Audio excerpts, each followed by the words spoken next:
After climbing up the ladder, Jim hesitantly pulled the joystick that controlled the turret and heard the rust in its strength scrape its sides as it slowly and intermittently bent over at his touch. He quickly saw it wasn't the only thing rusty about the main turret. The bolts that held the seat to the ship looked almost rusted through, and the buckle in the harness had probably been around for his 5th birthday. He looked through the orange-tinted canopy and out to the stars. At least it was clear. The view only slightly obstructed by the 2 person-length guns either side of the semi-sphere-shaped turret that stuck out like an orange pimple on top of the freighter. Peacetime had meant this turret saw no use. Well, no use apart from the occasional hideaway, if the ashtray stashed next to the seat and the underlying scent of something dank or anything to go by. He hopped in, buckled up, and noted that even the power switch was resistant to flicking on as he powered it up. There was a soft vibration once things were active that was actually quite soothing to him. It reminded him of his time at the Simpods, practicing space flying and dogfights all back in. He shook his head to clear it. Now wasn't the time to reminisce. The seat's soft hum was greeted by the clicking and polite beep of the turret's info panel booting, followed by the more distinct mechanically pitched whine of the swivel motors that increased in speed as they spun up. When the seat and the weapons chose to finally come to life, he reached forward to grab the whole targeting comset and placed a tin band around his head before looking through the attached eye-comms. It looked basically like a pair of glasses, only with a bit more tech. Having half expected them to not work at all, he was pleasantly surprised to see that the targeting connections were still functional and going through their calibrations. Turning his head in all directions, the turrets, however resistant, followed his gaze with surprising accuracy and responsiveness. The joystick was next. Jim reached out with his right hand to take hold of it, his arm able to lay across the armrest and still have full control. The power in the swivel motors was made apparent for the first time when he was swung around violently as the turret spun to keep up with the joystick's movements. Chiding himself for forgetting the acceleration settings, his left hand reached to the throttle on the left side of the chair and pulled it all the way back. This time, when he moved the stick, it was with a much slower and deliberate speed that didn't toss him around. He took some time to move the turret left and right, up and down, and get a feel for things as his remembering soaked in fully. The glass panels of his comset had reticles on them that the 2 railguns followed with eagerness now that their systems were fully powered. He turned his head left and right to test their agility, and was impressed that they were only slightly slower than his own natural movements.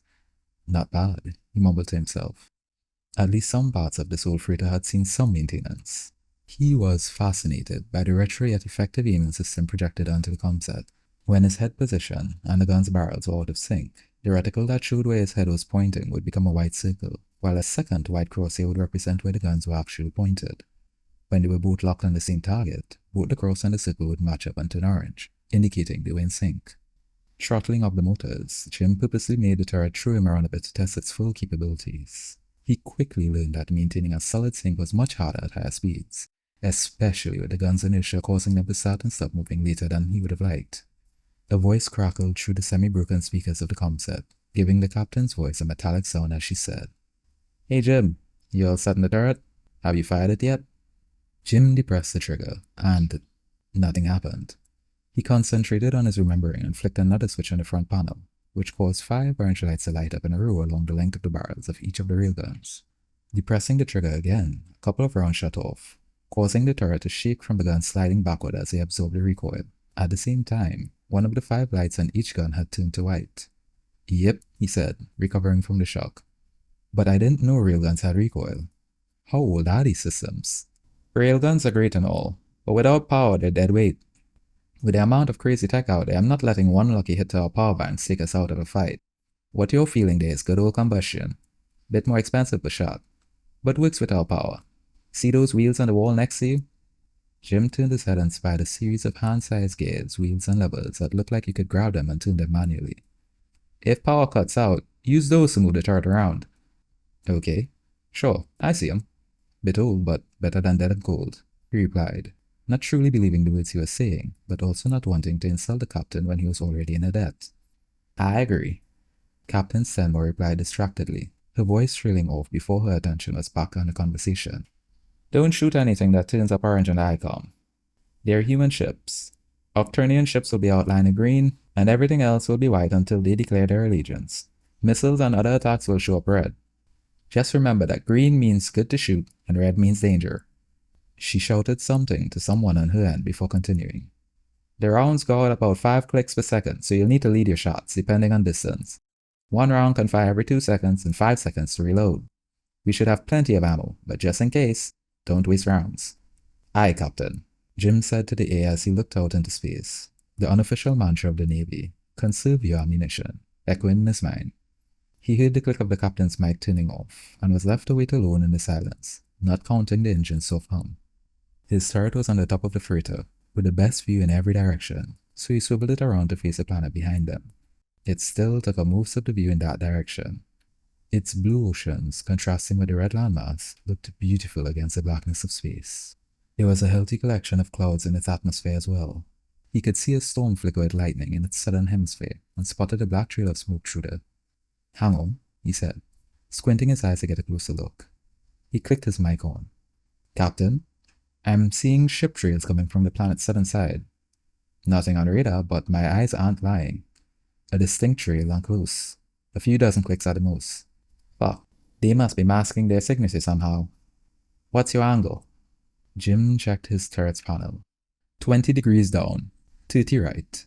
3 black trails. Only one species has trails like that. We see them now too. Get yourself ready. Crew, to ready stations. Enemy inbound.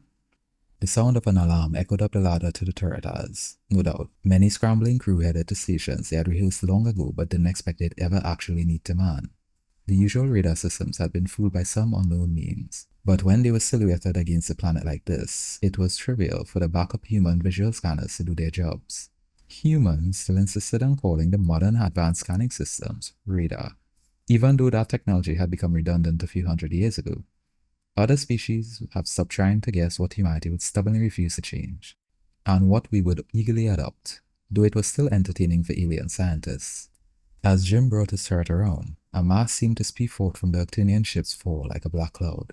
From their vantage, it almost looked like the bursting cloud from an explosion, but the humans, and their remembering, knew better. "Swarm bots headed our way. Jim, get ready," came through the comset, and Jim gripped the turret's handle a little firmer than before.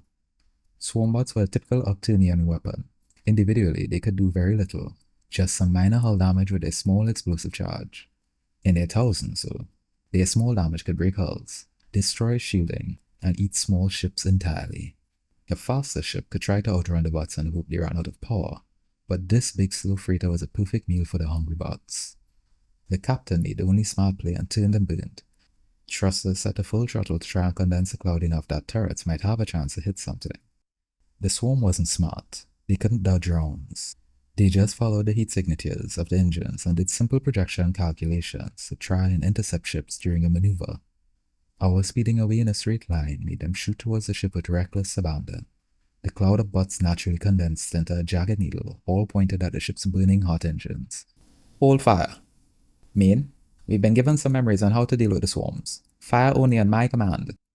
Jim's fingers itched with the urge to defend himself as he watched the needle-pointed bots gain under. Their movements reminding him of a swarm of birds as they shifted and moved like an amorphous mass of tiny green lights. That's how they looked on Jim's ICOM at least, with each of the bots having their own green outline, making them appear as one riding green storm cloud at this close range. "Density calculations are in progress. Get your turret aimed at the marker we're projecting on your ICOM.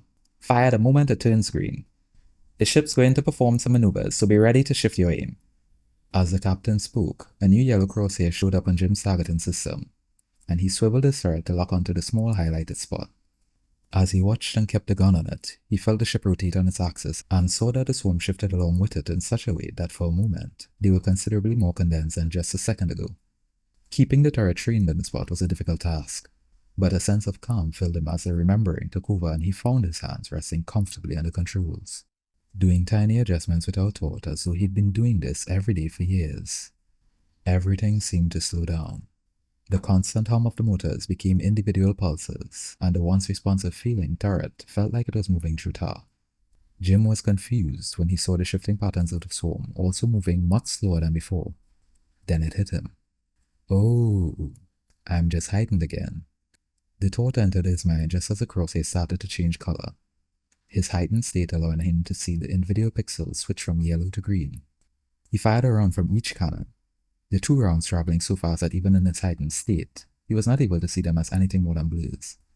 They traveled across the kilometers in moments and plowed through the densest section of the pack swarm, obliterating a hole through the main body and continuing on through it, barely slowed down. An extremely satisfying hole appeared through the shifting formation as hundreds of bots were destroyed by the dart's momentum, with hundreds more blasting out from the main group as bot smashed into bot in the chaos. Jim watched with satisfaction as a smear of destroyed bot parts began radiating out from the cloud. The excitement was short-lived, however, as slowly, like a living creature repairing its wounds, they drew back together. Their unstopping path towards the ship's engines continued, and all the time gradually gaining on them. Each time the bots formed themselves back into a formation, the yellow target went green and Jim fired another round. Over and over the crosshair showed him where to aim, and his heightened awareness made sure he got the shot on target. Every few seconds a railgun dart fired, and each time the swarm's numbers were devastated, until the once massive writing swarm of green was now a few sparsely spread specks of light, so few in number that they no longer posed a significant threat. Nice work, Jim. Don't waste your dart rounds on the stragglers. We'll let the close-range turrets deal with them. There was some static before she continued. Still a few minutes from having the depth drive ready, so keep your turret trained on the Octonian ships. They might try something else now that their swarm's gone. So far, the Octonian ship hadn't made any other aggressive actions, keeping a safe distance away and not closing the gap. Jim did as ordered and kept his turret trained on the ship. He reloaded, so the armor lights were fully orange again. But it didn't look like they'd be needed. His body was tense, adrenaline still surging through his veins, but thankfully the heightening had ended, so time passed at the same slow speed of reality for him again. As the minutes drew on, he found himself relaxing into the chair and letting out a long breath, breathing out the tenseness that had filled his body since the bar fight. His heart now calming, he'd calmed in. Main turret confirming that they're dropping back. No threat from them detected. Copy, main, the captain replied. Readers are picking up signals coming from the ship. They're encrypted, so we're assuming they're calling for help. Stay aware. A few tense minutes passed as Jim kept watch on the ship as it followed behind them, not gaining, but also not letting them go freely. At last, the awaited message broke over the speakers. Crew, prepare for dive, the captain announced as a subtle hum of the depth drive vibrated through Jim's seat. Not wanting to miss anything, he spun his turret around for the best view of the most surreal experience humanity had discovered. Wisps of blue and white energy slowly reached out from the depth drive at the rear of the ship, appearing like enormous plasma tails of shifting light that slowly fanned out. As they fanned out, they began to bend over towards the point in front of the ship, the shifting plasma light strands casting blue rippling lights across the hull as it cocooned the ship and sought its cool. The end of the strands of energy converged on a single point a few dozen meters in front of the nose, then began to multiply. Before long, the thin whiffs were so many that the blackness of space was held back and the light danced on the outside of the ship, as though the sun was shining through clear water, its shimmer refracting into ever-shifting, mesmerizing blue patterns across the hull. It was easy to see why so many called this moment the shallows, with the way the light shone all along the ship. It continued its gradual encapsulation, the ends of the long wisps forming into a point in front of them, reaching down behind nothing, and each strand of blue energy hooking itself into an infinitely small point. The energy channels were a beautiful sight, both physical enough to pierce another dimension, and ethereal enough to never quite be in one place at a time. With the cocoon now complete, and the ends hooked in, the drive began to hum more insistently as it began the unholy task of ripping reality apart. The energies began to strain, their once calm movements becoming erratic as the drive heaved against this dimension, forced it to yield. The beams bending out from the unseen point before, finally, at the moment where it looked like they would tear themselves apart, the universe relented, then ripped open a passage into the purest darkness of the otherworldly depths of space. Goosebumps shot up Jim's back as he stared into the growing void, his eyes straining to focus as his mind struggled to reconcile the expanding blackness before him. He'd never been this close to it before, exposed like he was, with just the see-through canopy of the turret for protection. The depth drive did its job of holding back reality as the ship slid slowly forward, the glowing tendrils running along the edge of the void, working like claws to both pull the ship inward and hold the passage between the dimensions open. As the rear of the ship entered the depths, the drive began to power down, the constant hum gradually subsiding until it no longer had enough power to hold the passage open. It abruptly snapped shut behind them, extinguishing all light and plunging them into total silent darkness. The moment the gate closed, all of the turret's electronics, along with every piece of electronic technology on the ship, went dead. Not powered down, not turned off, dead. Like they had never contained power at all. An eerie silence filled the unusually noisy ship, as the easily forgotten background sounds of a fully running ship was abruptly cut off. The ever-present and comforting hum, gone. Slowly, the soft orange glow from the chemically activated depth lights began to fill the turret's void, letting Jim see his hands in front of his face in the small confines. As his eyes adjusted to the dim lights, the contrast with the utter blackness outside was enough to make his skin crawl. The silence was all-consuming, and the pure blackness outside the dome was unnerving enough to make Jim unbuckle his belt and start to make his way down the ladder and head towards the command deck. As he walked down the corridor, the chemically activated lights slowly brightened his way, casting a soft orange glow along the empty passageways of the silent ship. Down below, the depth pilots were engaging the mechanical engines, and Jim entered the flight control room just as they were completing the pre-flight checks. Jets of fire from the forward maneuvering thrusters briefly lit up the darkened cockpit through the large viewing window. It was during one of these bright flashes that the captain, and unfortunately the foreman, noticed Jim not at his post. "What are you doing here? I told you to stay in your turret." Captain Stenmore's tone was more exasperated than angry, like she was scolding a disobedient child who she had never fully expected to follow her orders in the first place. Chicken shit probably got scared looking out at the void. Saw too much of his potential. The snide remarks, unsurprisingly, came from the foreman, who was smirking at him. Jim didn't like how on point that insult was. "Hey, fuck you, man. Without me, you'd be sucking space right now." "You know a lot about sucking, huh?" What was this guy's deal? Jim was about to fuel the fire some more when the captain broke in. "Enough, you two. For God's sake." She punctuated the distraction by striding over to the underpilots. "Do we have an ETA yet?" she asked, the frustration at the two bickering children that called themselves men bleeding through. "This current's real good, sir. Going more or less the right way. When we enter the breach current, I'll give you a better guess, but right now, even if it's a slow one, we shouldn't be down for more than..." He looked at the dial and pulled a few levers on the dive control board. 7 hours or so.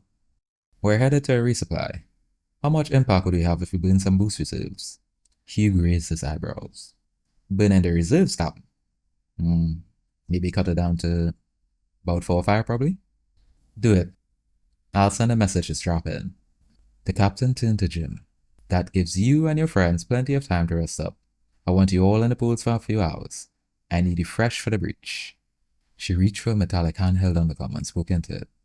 "This is your captain speaking. We have 10 minutes to prepare for a sustained boost.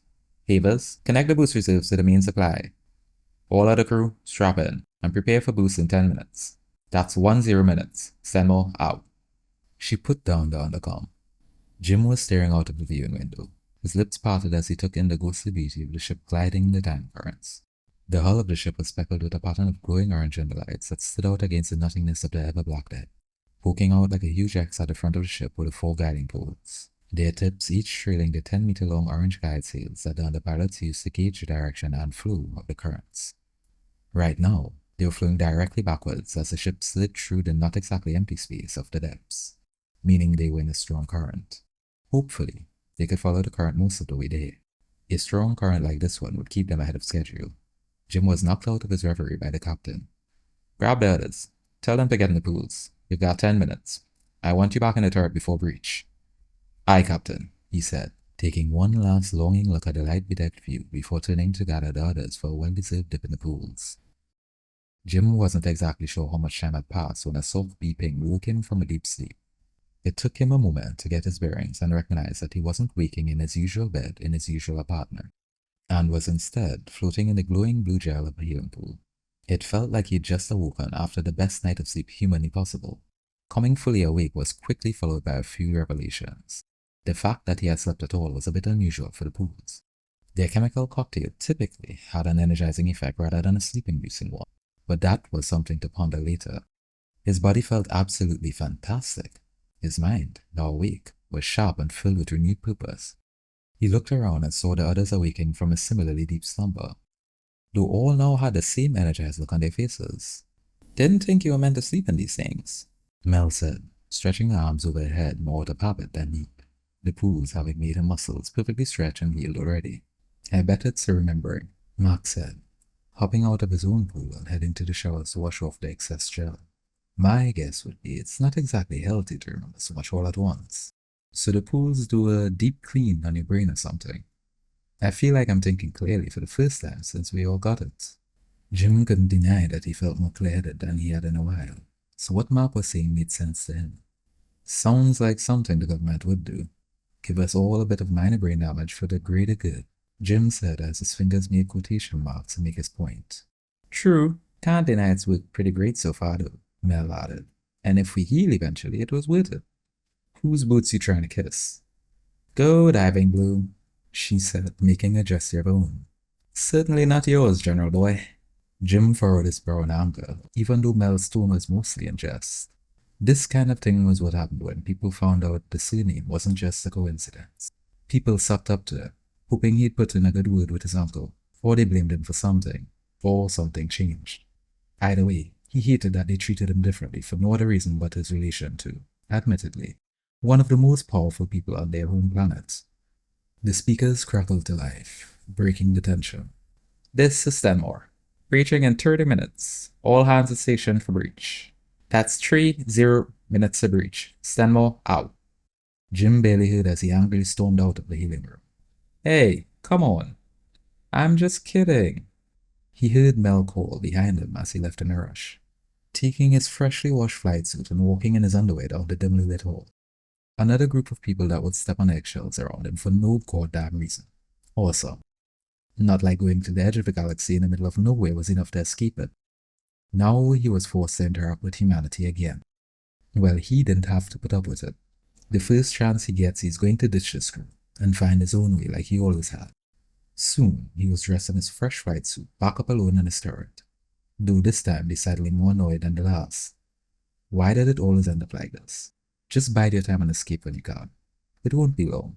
It wouldn't be, he assured himself. Crew, prepare for breach. Stenmore's voice rang through the tinny-sounding undercoms, and Jim braced himself against the straps of the turret chair. Unlike the peaceful, almost serene experience going under can be, breaching was a whole different beast. See, getting into the depths required a whole lot more energy than getting out. Entering is like going against the flow of a surging tide. It can be done, but not without great effort. Getting out, though, that's easy. You just give the fabric of reality a tiny little tear, and it's more than happy to spit you out. Without electricity, the only way humanity, and those other species, have figured out how to return from the depths was simple. Blow something massive up and search through the Holy Crate in time. The problem is, we haven't yet figured out a way to make the blast from the little tear bomb go in one direction. So riding straight through the blast wave of an atomic time-splitting weapon can get a bit bumpy. Isn't the right word, Jim thought. Warpy? Sickly? Like one side of your body is older than the other. Then it's not. Then it is. If you're not strapped down, it's not like you bump around, more like you feel the pain of bumping into something before you hit it. Then you actually hit it and get the pain twice. Then you actually hit it, because the first two didn't actually happen, but they did. It was something about causality that gets a bit screwy when chaotic waves of time wash over you during a breach. That deeply unsettling feeling is not something you'd suffer more than you had to, and unfortunately the depth's utility meant necessity was frequently the case. Jim watched through the turret's canopy as the orange flare of the breach bomb's thrusters burned it away from the ship, the bright light quickly shrinking as it rocketed away. After letting it lead for a few seconds for distance, the underpilots engaged the ship's boosters to accelerate to breach speed. The speed fast enough to shoot out the other side of the ripped hole before it collapsed again, and also right through the blast radius. Brace for breach, the captain said through the undercom, and Jim held the straps tight. A bright light flashed ahead of the ship, illuminating in pure white light as it surged forward and straight at the center of the space-ripping explosion. The deep rumble of the boosting engines burning at full throttle caused every loose item in the turret to rattle, Jim's seat and teeth included. The mixture of adrenaline and anticipation combined in his body to have a very inconvenient reaction, but one he would also carry with him forever. As the ship continued its nonsensical trajectory towards the center of danger, the stress surged through him, and after a moment he could see every part of it in vivid, awe-inspiring slowness. Glowing orange waves of particles washed over the ship like embers, bouncing between flickering flame, their brightness a stark reprieve to the emptiness behind them. At the center of the particle's origin, Jim's heightened eyes focused on a tiny speck of blue light that soon grew. Quickly, for even his enhanced mind, from a speck to an opening, then to a spreading and ripping chasm of light. Beyond the glowing blue edges of the green chasm, through the rippling orange sparks of burning explosion, was another place, a much more recognizable and far less alien place. The reality rushed towards them, or perhaps they toward it. As the ship aimed and shot itself through the rip and out from the nothing of the depths and into the something of real space. Jim let out a breath he didn't know he'd been holding, and the heightening thankfully left with it, real time flooding back in all its slow glory. His heart finally stopped pounding in his chest, and he was reminded that this was much, much easier when you were deep inside a ship. Maybe resting on a bunk or strapped to a chair surrounded by other crew was a hell of a lot easier than being one thin see-through panel away from the outside. He felt he could have reached out and touched the edge of the breach point when they passed through. Minimum safe distance be damned. Breach successful. Stand by for orders. The captain's voice was accompanied by the lights flickering to life and Jim's icon powering up. A small event he hadn't noticed before turned back on, its presence made more evident as it began to cool the sweat that had formed on his brow. He tried to relax in his chair and get himself under control. His reaction to the experience had rocked him more than he thought it would, and his internal image of cool, calm Jim developed a few cracks in its foundation.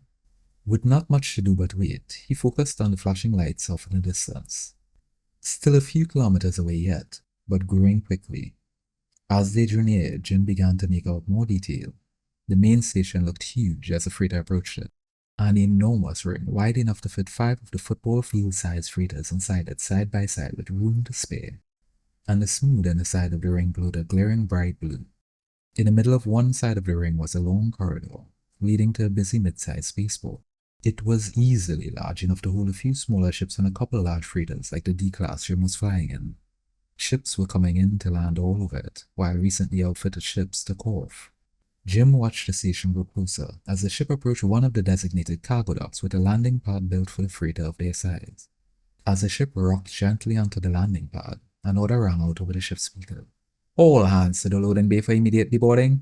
This ship's heading to the outfitters.